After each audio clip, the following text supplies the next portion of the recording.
දිලෙනාරු සපුව දැක සිත මවිත කරන් ලලනාවියේ නුඹ දෙවගනි අන්ද කියන් ලැබෙන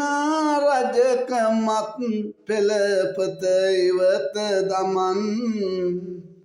විඳිනා සුව ලබන්නට පෙම් ගමන යමන් සාලිය අශෝකා මාලා කතා පෙම මානය කුලය නිලතල පුහු මතය හැම ආලය නමින් අතුගෑවත් එලෙස බිම ජාතිය පවට අදටත් තතු මිලින කිම මතු යම් දිනක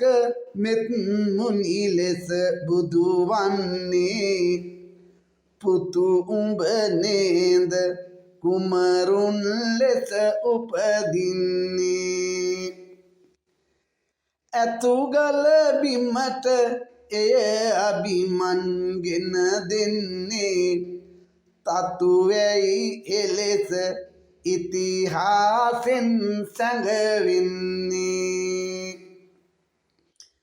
සිටියේ දවස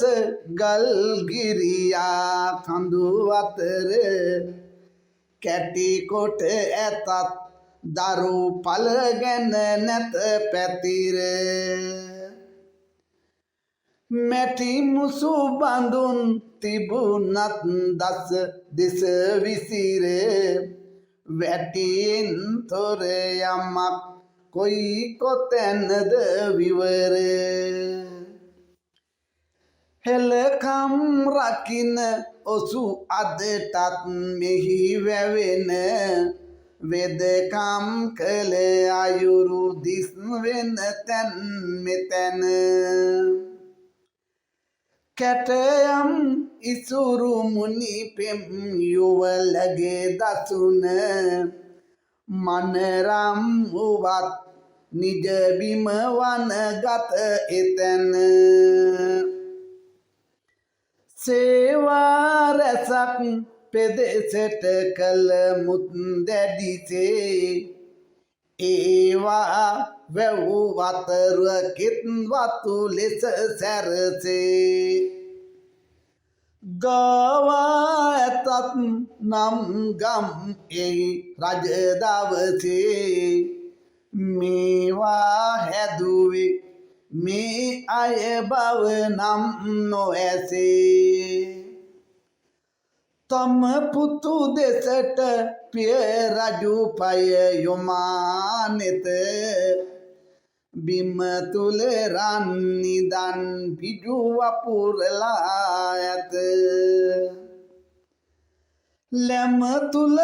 කොහක කම් ඉස්මතු වෙලා කැත එම තතුලියු පොත් ඉතිහාසෙත් නැත ගමන් කරන්නට මාවත දුරෙර වහා උමං මඟක් නැත සල්ලිය අරන දිහා එවන් විකුන් නොපෙනෙන මුත් ඇතුලේ ගුහා උපන් දැයට පෙන්වමු බැමි කතිර ලෙහා